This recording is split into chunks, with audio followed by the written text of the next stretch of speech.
Are you dealing with a toxic person that you think might be a narcissist and you're wondering, how did this person become a narcissist? How is a narcissist made? I am going to go into all of that detail right here, right now in this video. It is fascinating and you do not want to miss this video.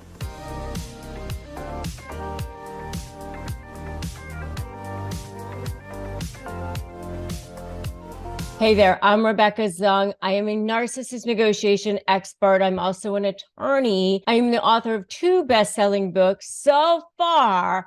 I also have a brand new one coming out, so you do not want to miss that. And I have 15 key phrases to disarm narcissists for free for you at disarmthenarc.com. Just go to disarmthenarc.com and grab that. If you are dealing with a narcissist in a communication setting at all, whether it's a personal situation or a business situation, and you're having to talk to them, email them, deal with them in any way, text with them, and you're feeling paralyzed or paranoid, grab that, disarmthenarc.com. And by the way, I upload brand new videos every single day for free right here for you.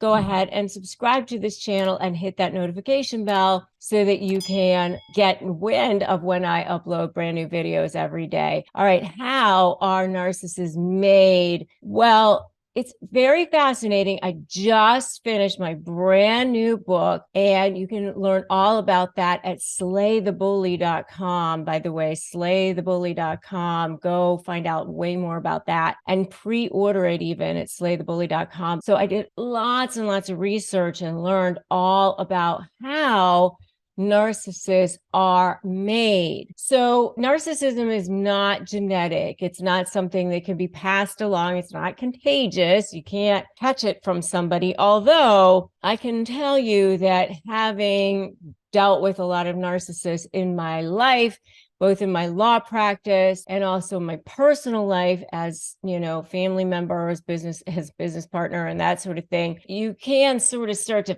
feel more narcissistic having been around them, just because as a survival mechanism, you kind of start to get more selfish. And it is a spectrum for sure. I would say all the way at the end of the spectrum, is narcissistic personality disorder. And it is a legitimate personality disorder that is recognized by the DSM-5. And then on the other end of the spectrum might be your perfect person, maybe the Dalai Lama or Jesus Christ or whoever you recognize to be as a perfect human being. And, in between there is everybody else, the rest of us, right? And it does sort of shift and move throughout our lives. If we feel sick or something like that, we might have more personality traits that are narcissistic. But I'm talking about the people who are all the way at the end of the spectrum, who might have personality disorder that really is something that develops in childhood and cannot be changed. It's something that's very difficult to rehabilitate because of the nature of it. So it does develop early in childhood. It does develop as a result of things that happened early in childhood, usually traumatic events. Usually it's something that happens as a result of children feeling that they were in peril in some way, or that they were in jeopardy in some way, or they had to survive in some way. They felt there was something that they were lacking in some way. They didn't have enough love, or they had to make it in some way. Like it was me and nobody else, me against the world. Or it was because they were overindulged as well. Children who are constantly told that, they don't have to do anything. They didn't have boundaries, because children actually want boundaries. Having boundaries actually tells them that they are loved, gives them a feeling of security. So unmet needs, overly entitled, or in some way felt like they needed to survive because they were, exposed to a fair amount of trauma. And so what happened was, as a result of having trauma a lot, their brains were in stress mode quite a bit.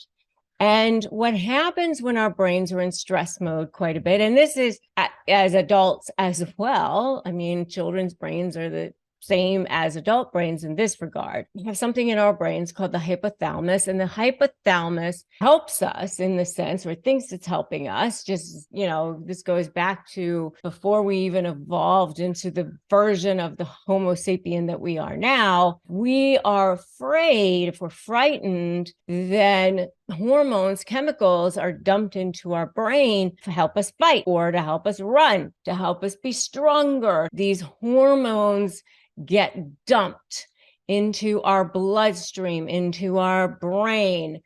And, it makes our hearts beat faster and we sweat and things happen physiologically to our brains and to our bodies to help manage what we think is going to be something that's dangerous to us. As children, if this happens a lot, even if this happens to us a lot, by the way, as adults, this chronic activation of this stress response can be bad for us. It can be bad for our health. But when it happens to us as children, it actually can impair the brain. It can be it can impede the growth and actually arrest development of the limbic system part of the brain, which is the emotional development part of the brain. As adults, then, what happens is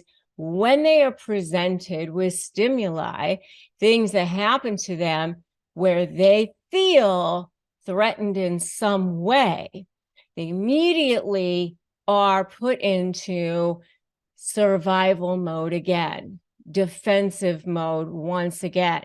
And that narcissistic injury can come immediately to that surface. It can present itself in the form of just projection, deflection, lying, denying, their regular life. But many times, if that narcissistic injury is triggered because they feel exposed, they feel slighted, or whatever it is, then that narcissistic rage comes flying out. That's what happened. And so narcissists have difficulty forming emotional relationships with people. At that time in their lives, they almost became two different people.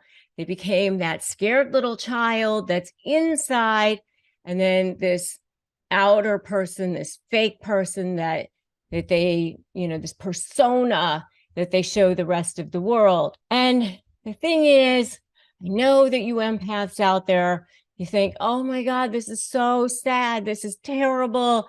I can save them. I can help them.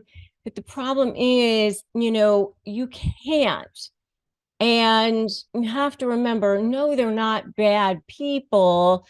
They simply suffer from a mental disorder, but you have to understand that, yes, you can have compassion for this person, but you cannot help them. Many psychologists I know say, I can't help these people simply because of the nature of the type of disorder that it is. They lack the ability to have self-awareness. Because of the nature of that, it's very difficult to see that they need to change, or that they to make those leaps of growth.